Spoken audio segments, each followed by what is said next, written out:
The quantum shift is already in full swing. In truth, it began long ago, but only in our time has it accelerated to the point where it seems we're on the brink of finally finding ourselves in a new world, gaining new abilities, and living in happiness and abundance. However, it's not all that simple.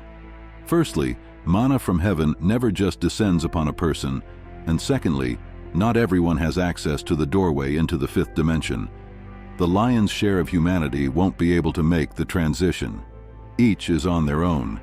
Most of us are part of families, with parents, children, and relatives. We don't even entertain the thought that some of them might not be able to make the transition. But the reality is that during the transition, everyone will be on their own, and the only concern should be for oneself. Familial ties grant us energy of a certain nature and quality, but the transition is unrelated to lineage or race. It's solely about each individual. Each is on their own.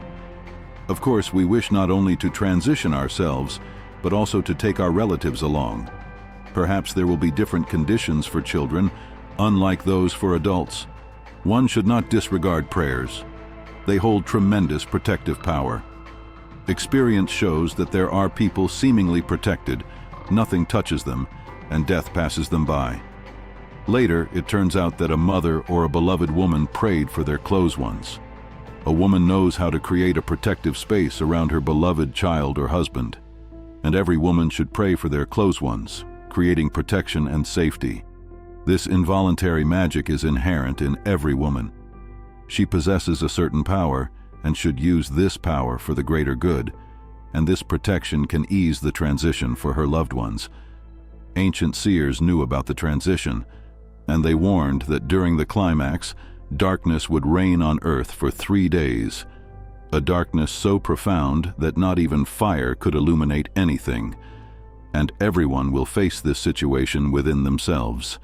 Each person has their own destiny, and they will receive what they deserve because our energy alone determines what we encounter in life, the events, and the people around us.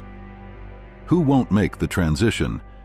Modern humans have both positive and negative character traits. All negative traits are essentially demonic energies of destruction.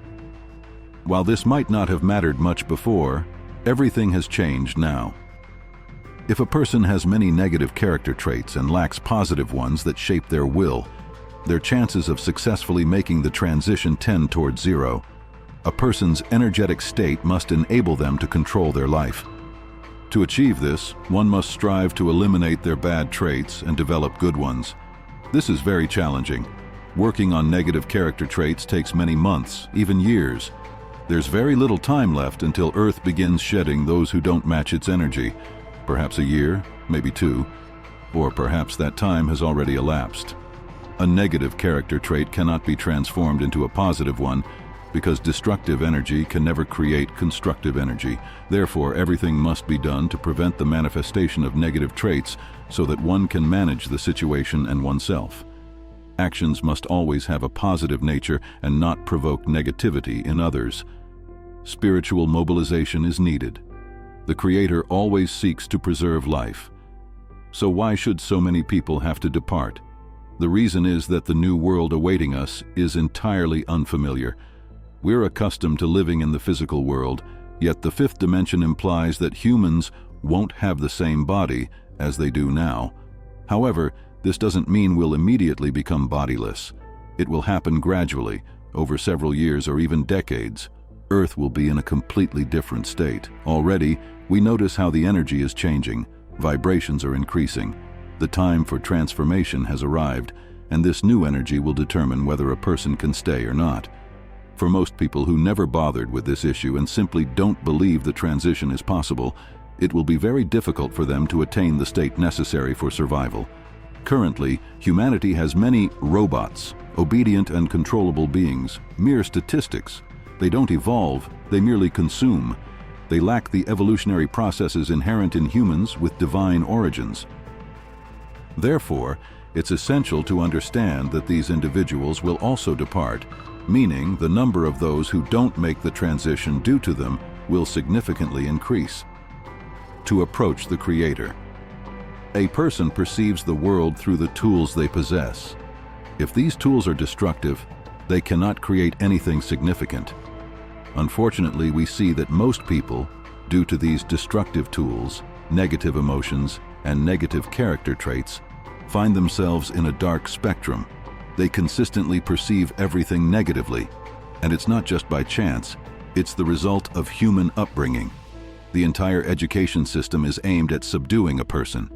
If one is subdued, they are dependent on many things, and all these things have a coercive nature, so they are not perceived positively. Such is the organization of our world. But our matrix has already begun to crumble. We can help it disappear completely. We just need to renounce all negative feelings. For instance, remove thoughts of war, aggression from consciousness, and think in terms of harmony, love, kindness. If a person lacks negative traits, they will perceive everything positively. To successfully transition to the fifth dimension, a person's consciousness must be that of the Creator. That is, everything human within us, what we call ego, we must reject. Our goal is to come as close as possible to the Creator, to learn to create and build. 90% of a person is responsible for their own world. Do not think that certain people or circumstances spoil your life. Everything actually depends on your feelings and thoughts. How to achieve such a state in our complex world filled with falsehoods? The answer is evident. One must start with oneself. If you live honestly with yourself, the world you inhabit will become honest and benevolent. Then, no transition will harm you. What do you think about this?